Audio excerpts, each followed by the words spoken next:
আসসালামু আলাইকুম, সবাই কেমন আছেন? গতকালকে চট্টগ্রাম কালুশা ফকির হাটে স্টারলাইন পরিবহন একটি মারাত্মক দুর্ঘটনার শিকার হয়।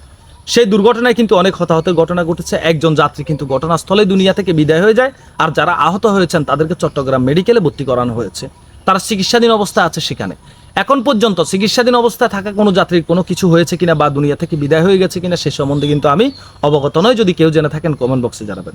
দর্শক শ্রোতা, স্টারলাইন পরিবহনটি গতকালকে সকাল 8:30 চট্টগ্রাম বড়ফুল থেকে ফেনীর উদ্দেশ্যে কিন্তু ছেড়ে আসে। অলংকার একেখান পার হয়ে আসার পরবর্তীতে কালুশা ফকিরহাটে যে ইউটার্নটি আছে সেই জায়গায় আসলে এই গাড়িটি নিয়ন্ত্রণ হারিয়ে মারাত্মক দুর্ঘটনার শিকার হয়। ঘটনাটি যখন ঘটে যায় তখন কিন্তু 8:50 থেকে 55 সময়, 8:50 থেকে 55 সময় গাড়িটি সর্বপ্রথম ড্রাইভার যখন গাড়ির ব্রেকে টাচ করে তখন প্রথমে গাড়িটি বামের দিকে মোড় নেয়।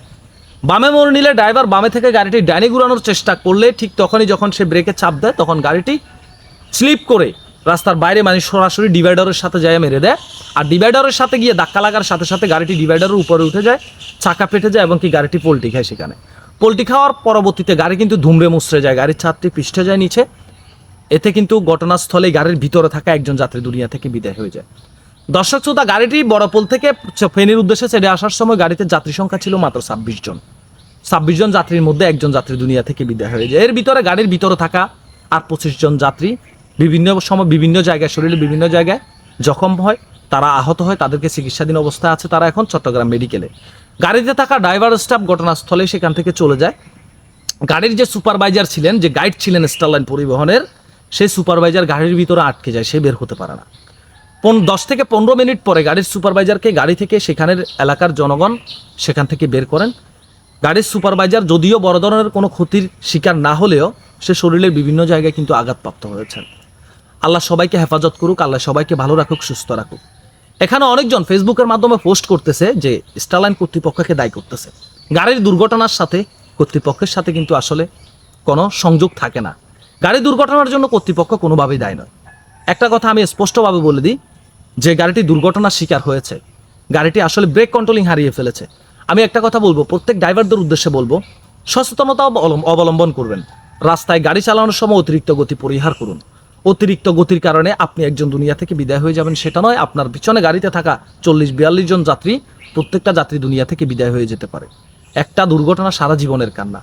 একজন মানুষের সাথে কয়েকটা ফ্যামিলি জড়িত আছে, একজন মানুষের সাথে কয়েকটা পরিবার জড়িত আছে। প্রত্যেকটা মানুষের ছেলে সন্তান, স্ত্রী সন্তান, মা বাবা আছে, যাদের জন্য অধীর আগ্রহে বাড়িতে বসে থাকে।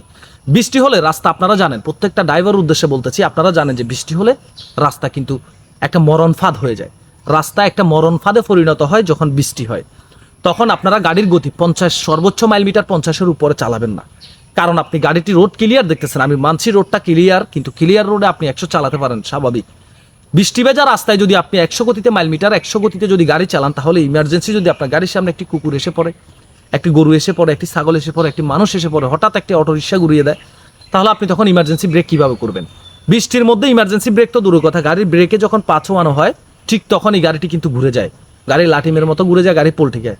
তো সবার উদ্দেশ্যে বলবো, সচেতনতা অবলম্বন করবেন, অতিরিক্ত গতি পরিহার করুন। কারণ এখন বর্ষাকাল, বিভিন্ন সময় বৃষ্টি বাদল হয়, রাস্তা ভেজা থাকে। যদি আপনারা সেভে গাড়ি চালান, মাইল মিটার যদি 50-এর উপরে না চালান, তাহলে গাড়ি দুর্ঘটনার শিকার হবে না ইনশাআল্লাহ। সবাই ভালো থাকবেন, সুস্থ থাকবেন। আল্লাহ হাফেজ। ভিডিওটি শেয়ার করে দেবেন।